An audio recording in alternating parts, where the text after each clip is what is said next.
My mum walked past and saw a pamphlet on a window, and then me and her had a bit of a squabble because I was like, come on, there's not going to be a riding club in Brixton. And then eventually we realised, oh wait, there is definitely horses in Brixton. We walked past the stable and we're like, I'm getting involved right now.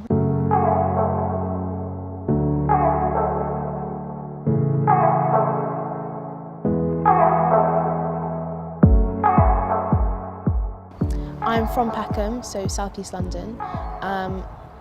I got involved in horses sort of from an early age. I just loved animals and horses in general.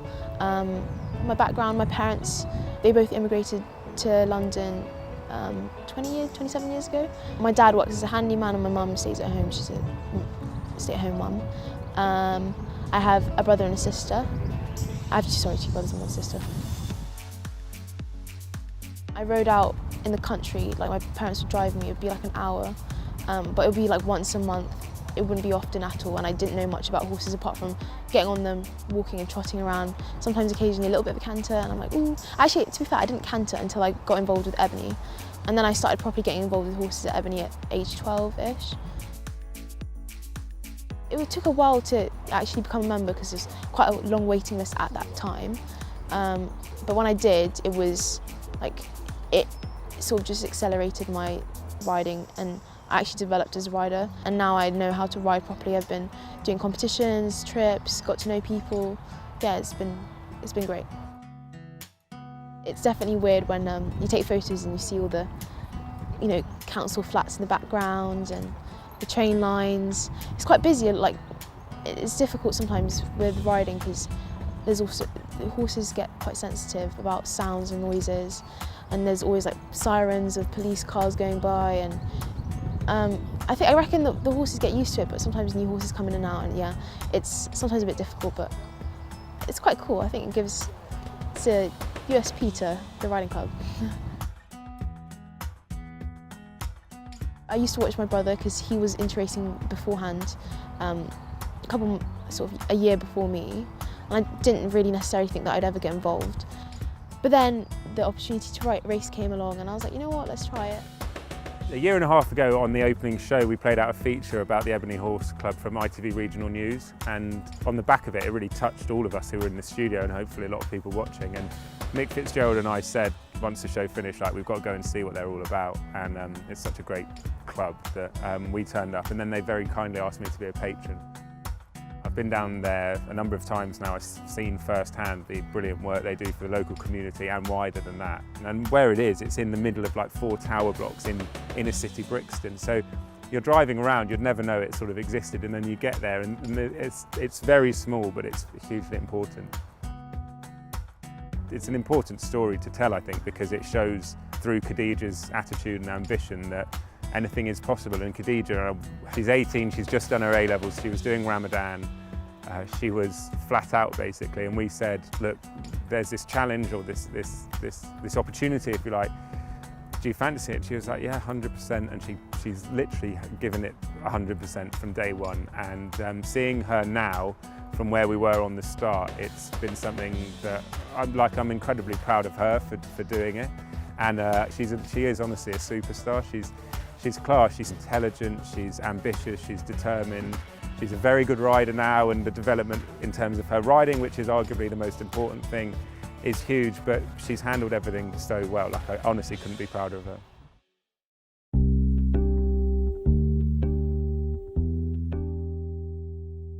I feel like the whole jockey world is massively underrepresented.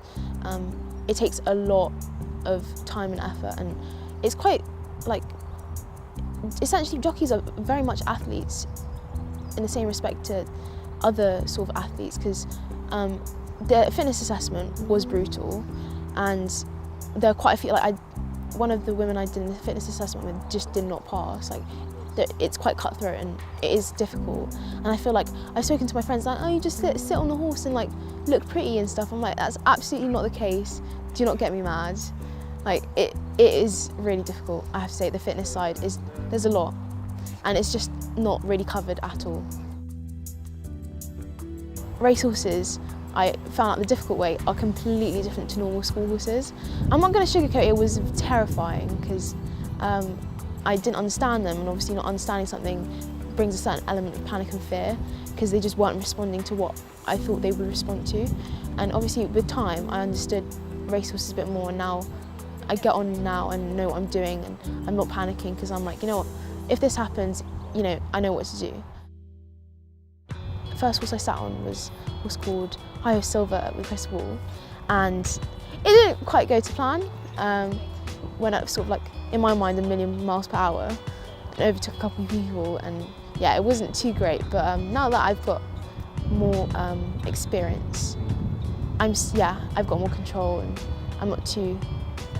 I'd say that I'm getting the hang of it now. I feel like once you ride a racehorse, pretty much any other horse is easy peasy. I think racehorses are as hard as it gets. Yeah, I'm feeling pretty pumped, and the nervous sort of bit of the race hasn't kicked in yet, but there's a little bit of me that's like, come first, obviously, but if I do win, it's going to be monumental, but I'm not going to be disappointed if I don't go first, if I don't come first, because yeah, life goes on. It's an amazing experience in itself.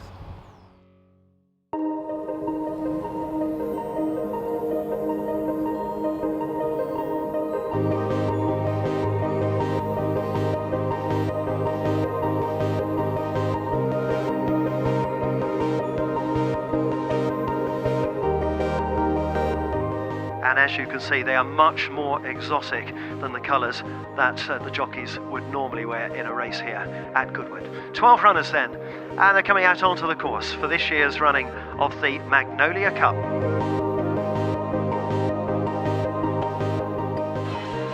And they're off, and a very bad start for a Tyrian Star at the back of the field, loses a lot of ground. Harrod's Hero is one of the first to begin, with Charles Stanley in the blue headgear and Fakem close up as well. And then Khadijah Mellah not too far behind them on Haverland. Coming down the near side is the Magic Sign, or now on the far side in a noseband with Land Filly as well. Further back then, Scottish Blade and Rosie Tapner would be in about 7th or 8th position as they run down the hill. So up ahead, Land Filly is right there with the Magic Sign, and also on the right still Charles Stanley in the blue headgear. Coming through with a little bit of a run is Gallant Trade as well in the blue cap. Harrod's Hero is still right there as well. Black Beauty on the far side, and in behind them Haverland travels well as they head on towards the final furlong now. Quite an open looking race. Gallant Trade coming through, Haverland on the stand side. Still right there is the Magic Sign. The Magic Sign and Harrod's Hero and Land Filly as well. Haverland is getting there with every stride on the near side. The grey Kluber's Company runs on well far side, but it might have been Haverland near side. Kluber's Company on the far side, and not far behind them was Land Filly. It was tight. Here is the results of this year's Magnolia Cup. First, number 7.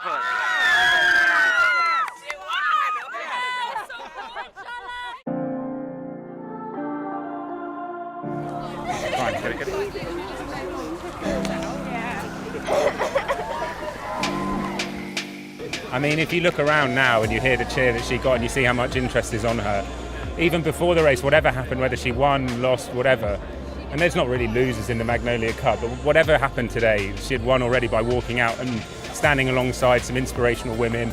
In her own right, she's become an inspirational woman, and for her to win is, I mean, me and Chubb's still going to cry now. It's all right, man. It's great. It's really great.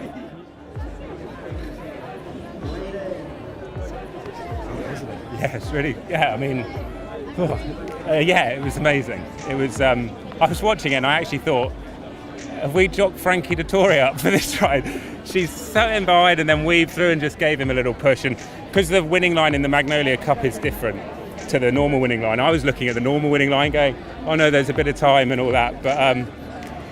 But then they said in the trucks, because I was with the ITV cameramen at the time, and they said, oh, they think she's won. So then I was sort of hoping, and I've been on the wrong side of photo finishes many times in my life, but thankfully when it mattered most, the horse was there. I cannot even put into words how proud I am. She's been doing her A-levels at the same time, you know? These other people that she's racing against have got the luxury to take time off work and pay for experts and what have you, and she's 18. It's just incredible. You just know when Khadijah's in at Ebony Horse Club, you know, she'll work hard, she'll want to learn, she'll help out with the staff, she'll help out with the younger kids, and I just love spending time with her, and I'm so proud of her. Thank you very much. Thank you. Ladies and gentlemen, congratulating now the winner of the Magnolia Cup, the Goodwood Ladies Race, Khadijah Mellah. I just hear the thundering of the hooves, that sort of set me off, and like the kickback from the horses in front of me, that sort of got me going a bit. Nothing can sort of prepare you for the speed, and also like the movement of the horse underneath you. It's a bit weird. Like I haven't got used to it yet. Obviously, many of the jockeys have, but to me, it's still like a bit nerve-wracking. And yeah, but definitely an experience that I think everyone should try out at least once. All I want to sort of like push forward is ambition and like drive. If you have ambition, that doesn't matter who you are. With the right sort of attitude and support, you can do amazing, and that's all I want to sort of like say to everyone.